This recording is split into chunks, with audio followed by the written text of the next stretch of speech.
Hello, and welcome to the fourth episode of Moody and Gay. I am your host and often topic, Brett Gleason, and today I want to talk about my sexuality and how I've navigated it publicly with my image as a musician, as an out artist. I honestly don't think I've done a very good job of it. In the last 10 years, I have started off exploiting my sexuality and then gone to repressing my sexuality. I don't blame myself, it's been tricky. So I will say that, about 10 years ago when I was starting out, I was 25 and social media was kind of new. I'm an elder millennial and it wasn't native to me. I didn't have a smartphone. I booked some, photo shoots with friends and local photographers, and I got some nice headshots, and they were sweet, they were handsome, and they didn't really match my music, which especially then was really, intense and brooding. I didn't have a very strong visual aesthetic. I grew up as a writer and a musician, and I didn't watch a lot of TV. I didn't consume media, so I didn't have a very strong visual aesthetic. And as a DIY artist, I was kind of directing everything myself. So, I had these nice shots, but they kind of didn't go with my music. So right off the bat, there was that. The photographers I was working with, as a gay man, were mostly other gay men. And so, often they were very aesthetically driven. They wanted beauty shots or they wanted body shots. And especially I had just finished my gymnastics career, so I was able to give that to them. And they were often trades. So a lot of times I would, model athletic gear and then get some headshots out of it. So they would post the body shots all over their website, all over social media, and those would get a ton of traction. I'd get a lot of follow backs, I'd get a lot of engagement from that. And I was young, I didn't really know much, and I thought that was cool. So this was my community, so I was like, okay, I understand that they're kind of engaging with me because of my body and because of my looks, but I also know that I'm also a gay man, and sure, I love a hot guy, but I'm also really deeply feeling, and I really love, emotional, vulnerable music. So I think that these guys, once they get past that, will connect with me on a deeper level. And, a few did, and a few of them are still my fans and friends today, 10 years later, which is amazing. But for the most part, I would post some of my music and I would get either no traction, or, I'd post a song with a link to my music and I'd get a woof. Or I'd get, where's your feet? We want to see your feet. Or someone would message me and I'd be like, cool, great, thanks, blah, blah, blah. It'd be nice and nice and nice. And then I'd just be like, hey, do you want a copy of my CD? And they'd be like, how about your dirty underwear? And, after years of this, it really, really wore down on me. And I felt really bad about myself. And I knew that to a certain extent I was doing a bait and switch. I was presenting myself as one thing but trying to sell something else. But I really didn't know what else to do. I didn't have a very strong sense of who I was as a gay man. I'd only come out a few years before, and I wasn't very connected to the gay community. I didn't have a strong sense of myself as an artist yet, especially visually. So I was just kind of going with whatever attention I got. I kind of tried to convert it into what I needed. And so after a couple of years of that, I realized that it wasn't sustainable and it wasn't feeling good anymore, and I had to stop. I made a very concerted effort to stop showing any sexy pictures, to stop taking my shirt off. And I made a hard pivot about 5 years ago. And I saw a huge drop in engagement on my social media. I started trying to get much more creative about telling my story, about, using text more. And, some of those guys did come along with me, but I ended up getting a lot more engagement from women. Sometimes from straight men, but mostly more from women. And I have to be honest, a few years into it now, I feel kind of like I've lost a bit of myself. I went from really showing my body to never showing my body. And as a human with a body, as someone who used to be a gymnast, as someone who recently started learning how to dance, I like to use my body to express myself. We live in a very visual world. Our bodies are the first thing anyone sees. And so it's like I couldn't figure out how to use my body the right way, so I just shut everything down. And this doesn't feel right either. So moving forward, I'm kind of trying to figure out how can I use my image, how can I reclaim my sexuality as, yes, as an out gay man, but as an intensely vulnerable out gay man who wants to connect to other gay men, and who wants to connect to everyone. It feels like we're just in such a hyper-sexualized culture that an inch of skin and all of a sudden it's taboo and we can't see anything past that. Even as gay men, it's like we're so hyper-sexualized that, you know, that's all we can see. And we almost don't know how to communicate beyond that. And I know that that's not the case. I know that underneath our sexual communications, a lot of gay men are really lonely and looking to connect and don't always know how.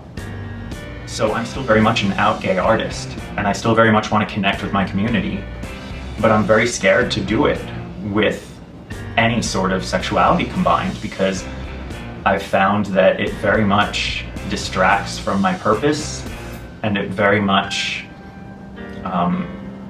leads people to judge me as something that I'm not. They'll think I'm an insta-gay or I'm a pinup boy, when I'm like a fully faceted person who is, you know, an artist who is deeply feeling. And yeah, I'm sexual, but I'm also, you know, an introverted person who sits at home and thinks and digests and creates. So moving forward, you know, I really want to put together, with my third album next year, I really want to put together a book of photos with lyrics and maybe an essay or two. And I've started working with a photographer that I'm growing closer with and that I really trust, named Steve Brennan, who goes by the Portrait Chronicles. And this is something we've been talking about a lot. And so we've sort of been exposing me a little bit more, but not in the here I am way, but more in the like, here I am, is it okay? Can I do this way? So I know that the body, exposing it, revealing it, concealing it, is an extremely powerful tool in art. It's the oldest tool in art. And to have that taken away from me, it makes me sad. It doesn't feel right. So moving forward, I want to find a balance between exploiting my body and hiding my body. And I think it's going to come from sharing this journey of how can I be an out gay artist who is sexual, but above all of that is also introverted and emotional and insecure, but also proud. And it's going to be the whole picture. It's going to be the whole 360 situation. It's my music, it's my words, it's a picture or two. And I'm not 100% sure how I'm going to do this. But again, like I'm doing now, I think it's going to be about sharing the journey. And I think I'm also going to have to accept that taken out of context, a picture here and there can be taken the wrong way. And I'm going to have to accept that I can't completely control what other people are going to feel and think when they see me. And that's just how life is. So hold this space. I'll be back. And, you know, don't Google image search me, especially if you're one of my piano students.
jealous me.